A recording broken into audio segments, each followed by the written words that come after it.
السلام علیکم ورحمۃ اللہ وبرکاتہ۔ اعوذ باللہ من الشیطان الرجیم، بسم اللہ الرحمن الرحیم۔ الیوم اکملت لکم دینکم واتممت علیکم نعمتی ورضیت لکم الاسلام دینا۔ صدق اللہ العلی العظیم۔ رب اشرح لی صدری ویسر لی امری واحلل عقدۃ من لسانی یفقہوا قولی، رب زدنی علما۔ آج میں نے تمہارا دین تمہارے لیے کامل کر دیا اور تم پر اپنی نعمت پوری کر دی، اور تمہارے لیے اس بات کو پسند کر لیا کہ تمہارا دین اسلام ہو۔ معزز سامعین، ابھی ہم نے سورہ المائدہ کی آیت نمبر 3 اور اس کی ترجمانی سماعت کی۔ انشاءاللہ ہم ایمان کے تعلق گفتگو کریں گے اور ہمارے نکات ہوں گے مسلمان ہونے کے لیے علم کی ضرورت، پھر مسلم اور کافر کا اصلی فرق کیا ہے، سوچنے کی باتیں، کلمہ طیبہ کے معنی کیا ہیں، کلمہ طیبہ اور کلمہ خبیثہ میں کیا فرق ہے، کلمہ طیبہ پر ایمان لانے کا مقصد کیا ہے۔ ان تمام موضوعات پر انشاءاللہ سلسلے وار جو ہے ہم گفتگو کریں گے۔ ہر مسلمان سچے دل سے یہ سمجھتا ہے کہ دنیا میں اللہ کی سب سے بڑی نعمت اسلام ہے۔ ہر مسلمان اس بات پر اللہ کا شکر ادا کرتا ہے کہ اس نے نبی کریم صلی اللہ علیہ وسلم کی امت میں اس کو شامل کیا اور اسلام کی نعمت اس کو عطا کی۔ خود اللہ تعالیٰ بھی اس کو اپنے بندوں پر اپنا سب سے بڑا انعام قرار دیتا ہے، جیسا کہ ابھی ابتدا میں سورہ المائدہ کی آیت نمبر 3 اور اس کی ترجمانی ہم نے سماعت کی۔ اب یہ احسان شناسی کا تقاضا جو اللہ تعالیٰ نے ہم پر فرمایا، اس کا حق ادا کرنا ہم پر فرض ہے، کیونکہ جو شخص کسی کے احسان کا حق ادا نہیں کرتا وہ احسان فراموش ہوتا ہے، اور سب سے بدتر احسان فراموشی یہ ہے کہ انسان اپنے اللہ کے احسان کا حق بھول جائے۔ اب آپ پوچھیں گے کہ اللہ کے احسان کا حق کس طرح ادا کیا جائے۔ میں اس کا جواب میں کہوں گا کہ جب اللہ نے آپ کو امت محمدیہ صلی اللہ علیہ وسلم میں شامل کیا اور تو اس احسان کا صحیح شکر یہ ہے کہ آپ محمد صلی اللہ علیہ وسلم کے پورے پیرو یعنی فالوور بنے، اوبیڈینٹ فالوور۔ جب اللہ نے آپ کو مسلمان کی ملت میں شامل کیا ہے تو اس کی اس مہربانی کا حق آپ اسی طرح ادا کر سکتے ہیں کہ آپ پورے مسلمان بنیں۔ اس کے سوا اللہ کے اس احسان عظیم کا حق آپ اور کسی طرح ادا نہیں کر سکتے، اور یہ حق اگر آپ نے ادا نہ کیا تو جتنا بڑا اللہ کا احسان ہے اتنا ہی بڑا اس کا احسان فراموشی کا وبال بھی ہوگا۔ اللہ ہم سب کو اس وبال سے بچائے، آمین۔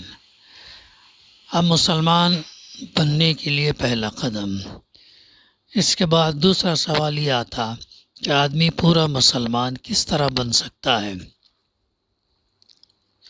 اس کا جواب بہت تفصیل سے آتا ہے اور آئندہ انشاءاللہ اس کا ایک ایک جواب ہم سمجھنے کی کوشش کریں گے، لیکن آج کے اس بیان میں آپ کے سامنے وہ چیز بیان کرتا ہوں جو مسلمان بننے کے لیے سب سے مقدم ہے، سب سے ٹاپ موسٹ پرائرٹی ہے، جس کو اس راستے کا سب سے پہلا قدم سمجھنا چاہیے۔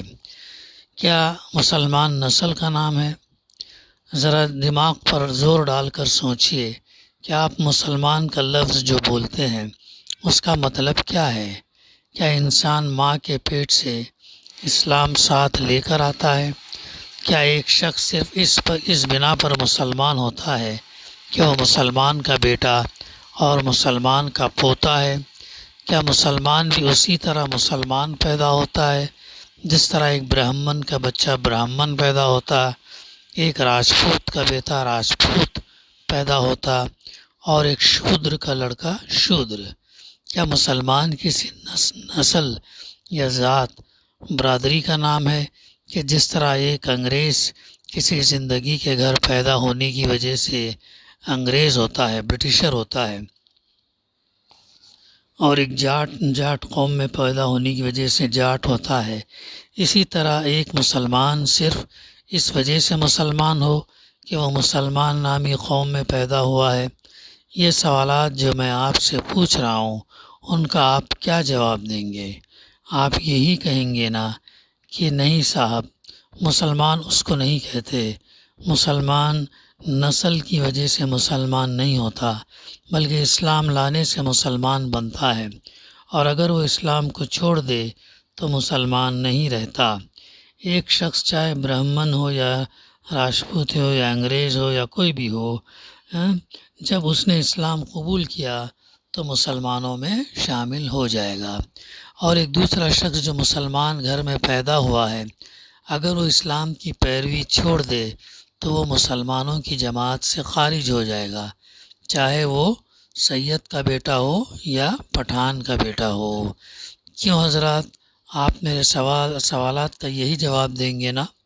اچھا، تو اب خود آپ ہی کے جواب سے یہ بات معلوم ہو گئی کہ اللہ کی یہ سب سے بڑی نعمت یعنی مسلمان ہونے کی نعمت جو آپ کو حاصل ہے، یہ کوئی نسلی چیز نہیں ہے، جنرک چیز نہیں ہے کہ ماں باپ سے وراثت میں یہ خود بخود آپ کو حاصل ہو جائے اور خود بخود تمام عمر آپ کے ساتھ لگی رہے، چاہے آپ اس کی پرواہ کریں یا نہ کریں، بلکہ ایسی نعمت ہے کہ اس کے حاصل کرنے کے لیے خود آپ کی کوشش شرط ہے۔ اگر آپ کوشش کر کے اسے حاصل کریں تو آپ کو مل سکتی ہے، اور اگر آپ اس کی پرواہ نہ کریں تو یہ آپ سے چھن بھی سکتی ہے، معاذ اللہ۔ اسلام دراصل لانے کا مطلب کیا ہے؟ اب آپ کہتے ہیں کہ اسلام لانے سے آدمی مسلمان بنتا ہے۔ سوال یہ ہے کہ اسلام لانے کا مطلب کیا ہے؟ کیا اسلام لانے کا یہ مطلب ہے کہ جو آدمی بس زبان سے کہہ دے کہ میں مسلمان ہوں یا مسلمان بن گیا ہوں وہ مسلمان ہے؟ یا اسلام لانے کا مطلب یہ ہے کہ جس طرح ایک برہمن پجاری بغیر سمجھے بوجھے سنسکرت کے چند منتر پڑھتا ہے، اسی طرح ایک شخص عربی کے چند فقرے بغیر سمجھے بوجھے زبان سے ادا کر دے اور بس وہ مسلمان ہو گیا؟ آپ خود بتائیے کہ اس سوال کا آپ کیا جواب دیں گے؟ آپ یہی کہیں گے نا کہ اسلام لانے کا مطلب یہ ہے کہ حضرت محمد مصطفیٰ صلی اللہ علیہ وسلم نے جو تعلیم دی ہے اس کو آدمی جان کر، سمجھ کر، دل سے قبول کرے اور اس کے مطابق عمل کرے۔ جو ایسا کرے وہ مسلمان ہے، اور جو ایسا نہ کرے وہ مسلمان نہیں ہے۔ اب پہلی ضرورت یہ پڑتی ہے علم ہے۔ اب یہ جواب جو آپ دیں گے اس سے خود بخود یہ بات کھل گئی کہ اسلام پہلے علم کا نام ہے۔ کیا ہے؟ اسلام پہلے علم کا نام ہے، اور علم کے بعد عمل کا نام ہے۔ ایک شخص علم کے بغیر برہمن ہو سکتا ہے کیونکہ وہ برہمن پیدا ہوا اور برہمن ہی رہے گا۔ ایک شخص علم کے بغیر جاٹ ہو سکتا ہے کیونکہ وہ جاٹ ہی پیدا ہوا ہے، اور مگر ایک شخص علم کے بغیر مسلمان نہیں ہو سکتا، کیونکہ مسلمان پیدائش سے مسلمان نہیں ہوا کرتا بلکہ علم سے ہوتا ہے، نالج سے ہوتا ہے، جانکاری سے ہوتا ہے۔ جب تک اس کو یہ علم نہ ہو، نالج نہ ہو کہ حضرت محمد مصطفیٰ صلی اللہ علیہ وسلم کی تعلیم کیا ہے، وہ اس پر ایمان کیسے لا سکتا ہے اور اس کے مطابق عمل کیسے کر سکتا ہے، اور جب وہ جان کر اور سمجھ کر ایمان ہی نہ لایا تو مسلمان کیسے ہو سکتا؟ پس معلوم ہوا کہ جہالت کے ساتھ مسلمان ہونا اور مسلمان رہنا غیر ممکن ہے۔ ہر شخص جو مسلمان گھر میں پیدا ہوا ہے، جس کا نام مسلمانوں کا سا ہے، جو مسلمانوں کے سے کپڑے پہنتا ہے اور جو اپنے آپ کو مسلمان کہتا ہے، حقیقت میں وہ مسلمان نہیں ہے، بلکہ مسلمان در حقیقت صرف وہ شخص ہے جو اسلام کو جانتا ہو اور پھر جان بوجھ کر اس کو مانتا ہو۔ ایک کافر اور مسلمان میں اصلی فرق نام کا نہیں ہے کہ وہ رام پرساد ہے یا عبداللہ ہے، اس لیے وہ کافر ہے اور یہ مسلمان. اسی طرح ایک کافر اور ایک مسلمان میں اصلی فرق لباس کا بھی نہیں ہے کہ وہ دھوتی باندھتا ہے اور یہ پاجامہ پہنتا ہے اس لیے وہ کافر ہے اور یہ مسلمان، بلکہ اصلی فرق ان دونوں کے درمیان علم کا ہے. وہ کافر اس لیے ہے کہ وہ نہیں جانتا کہ اللہ وند عالم کا اس سے اور اس کا خداوند عالم سے کیا تعلق ہے اور خالق کی مرضی کے مطابق دنیا میں زندگی بسر کرنے کا سیدھا راستہ کیا ہے. اگر یہی حال ایک مسلمان کا رہا، ایک مسلمان کے بچے کا کا بھی ہو تو بتاؤ کہ اس میں اور ایک کافر میں کس چیز کی بنا پر فرق کرتے ہو، کیا ڈفرینس کرتے ہو اور کیوں یہ کہتے ہو کہ وہ تو کافر ہے اور یہ مسلمان. حضرات، یہ بات جو میں کہہ رہا ہوں اس کو ذرا کان لگا کر سنیے اور ٹھنڈے دل سے اس پر غور کیجیے. آپ کو خوب اچھی طرح سمجھ لینا چاہیے کہ اللہ کی یہ سب سے بڑی نعمت جس پر آپ شکر گزار اور احسان مندی کا اظہار کرتے ہیں، اس کا حاصل ہونا اور حاصل نہ ہونا دونوں باتیں علم پر، نالج پر موقوف ہے. اگر علم نہ ہو تو یہ نعمت آدمی کو حاصل ہی نہیں ہو سکتی، اور اگر تھوڑی بہت حاصل بھی ہو جائے تو جہالت کی بنا پر ہر وقت یہ خطرے میں رہے کہ یہ عظیم الشان نعمت اس کے ہاتھ سے چلی جائے گی. محض نادانی کی بنا پر وہ اپنے نزدیک یہ سمجھتا رہے گا کہ میں ابھی تک مسلمان ہوں، حالانکہ در حقیقت وہ مسلمان نہ ہوگا. جو شخص یہ جانتا ہی نہ ہو کہ اسلام اور کفر میں فرق کیا ہے اور اسلام اور شرک میں کیا امتیاز ہے، اس کی مثال تو بالکل ایسی ہے جیسے کوئی شخص اندھیرے میں ایک پگڈنڈی پر چل رہا ہو سکتا ہے کہ سیدھی لکیر پر چلتے چلتے خود اس کے قدم کسی دوسرے راستے پر مڑ پڑیں اور اس کو خبر بھی نہ ہو کہ میں سیدھی راہ سے ہٹ گیا ہوں. اور یہ بھی ہو سکتا ہے کہ راستے میں کوئی دجال کھڑا ہو، وہاں مل جائے اور اس سے کہے کہ ارے میاں، تم اندھیرے میں راستہ بھول گئے اور میں تمہیں منزل تک پہنچا دوں. بیچارہ اندھیرے کا مسافر خود اپنی آنکھوں سے نہیں دیکھ سکتا کہ سیدھا راستہ کون سا ہے، اس لیے نادانی کے ساتھ اپنا ہاتھ اس دجال کے ہاتھ میں دے دے گا اور وہ اس کو بھٹکا کر کہیں سے کہیں لے جائے گا. یہ خطرات جو اس شخص کو اسی لیے تو پیش آتے ہیں کہ اس کے پاس خود کوئی روشنی نہیں ہے اور وہ خود اپنے راستے کے نشانات کو نہیں دیکھ سکتا. اگر اس کے پاس روشنی موجود ہو تو ظاہر ہے کہ نہ وہ راستہ بھولے گا اور نہ کوئی دوسرا اس کو بھٹکا سکے گا.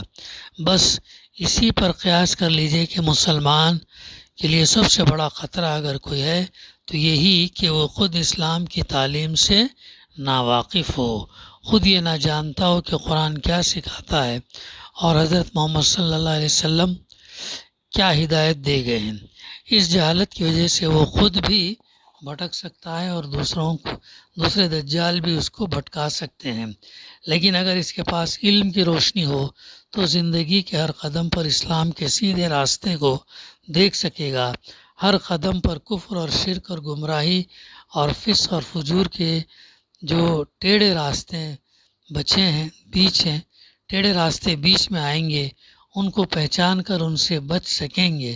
اور جو کوئی راستے میں اس کا بہکانے والا ملے گا تو اس کی دو چار باتیں انہیں سن کر وہ خود سمجھ جائے گا کہ بیکار اسلامی وہ بہکانے والا آدمی ہے، اس کی پیروی نہیں کرنی چاہیے. اب علم کی اہمیت. بھائیو، یہ علم جس کی ضرورت میں آپ سے بیان کر رہا ہوں، اس پر تمہارے اور تمہاری اولاد کے مسلمان ہونے اور مسلمان رہنے کا انحصار ہے. یہ کوئی معمولی چیز نہیں ہے کہ اس سے بے پرواہی کی جائے، لائٹلی لیا جائے، تساہلی برتی جائے، غفلت میں رہیں. ایسا نہیں ہے. تم اپنی کھیتی باڑی کے کام میں غفلت نہیں کرتے، اپنی زراعت کو پانی دینے اور اپنی فصلوں کی حفاظت کرنے میں غفلت نہیں کرتے، اپنے مویشیوں کو چارہ دینے میں غفلت نہیں کرتے، اپنے پیشے کے کاموں میں غفلت نہیں کرتے، محض اس لیے کہ اگر غفلت کرو گے تو بھوکے مر جاؤ گے اور جان ایسی عزیز چیز ضائع ہو جائے گی۔ پھر مجھے بتاؤ کہ اس علم کے حاصل کرنے میں کیوں غفلت کرتے ہیں جس پر تمہارے مسلمان بننے اور مسلمان رہنے کا دار مدار ہے؟ کیا اس میں یہ خطرہ نہیں کہ ایمان جیسی عزیز چیز ضائع ہو جائے گی؟ کیا ایمان جان سے زیادہ عزیز چیز نہیں ہے؟ تم جان کی حفاظت کرنے والی چیزوں کے لیے جتنا وقت اور اتنی محنت صرف کرتے ہو، کیا اس وقت اور محنت کا 10واں حصہ بھی ایمان کی حفاظت کرنے والی چیزوں کے لیے صرف نہیں کر سکتے؟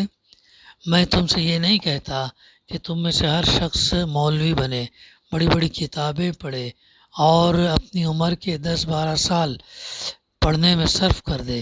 مسلمان بننے کے لیے اتنا پڑھنے کی ضرورت نہیں۔ میں صرف یہ چاہتا ہوں کہ تم میں کا ہر شخص رات دن کے 24 گھنٹوں میں سے صرف 1 گھنٹہ دین سیکھنے میں صرف کرے۔ کم از کم اتنا علم ہر مسلمان بچے اور بوڑھے اور جوان کو حاصل ہونا چاہیے کہ قرآن جس مقصد کے لیے اور جو تعلیم لے کر آیا ہے اس کا لب لباب جان لے۔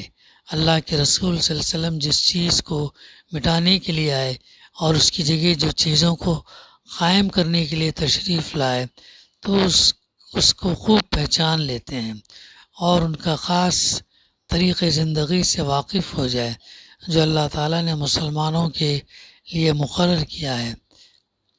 تو اللہ تعالیٰ نے مسلمانوں کے لیے مقرر کیا ہے۔ اتنے علم کے لیے کچھ بہت زیادہ وقت کی ضرورت نہیں ہے، اور اگر ایمان عزیز ہو تو اس کے لیے 1 گھنٹہ روز نکالنا کوئی مشکل بات نہیں ہے۔ تو انشاءاللہ اب آئندہ دوسرا ٹاپک ہم لیں گے۔ دعا ہے کہ اللہ سبحانہ وتعالی ہمیں کہنے سننے سے زیادہ عمل کرنے کی توفیق عطا کرے۔ ربنا تقبل منا انک انت السمیع العلیم وتب علینا انک انت التواب الرحیم۔ صلی اللہ تعالی علی خیر خلقہ وعلی آلہ وصحبہ اجمعین والحمد للہ رب العالمین۔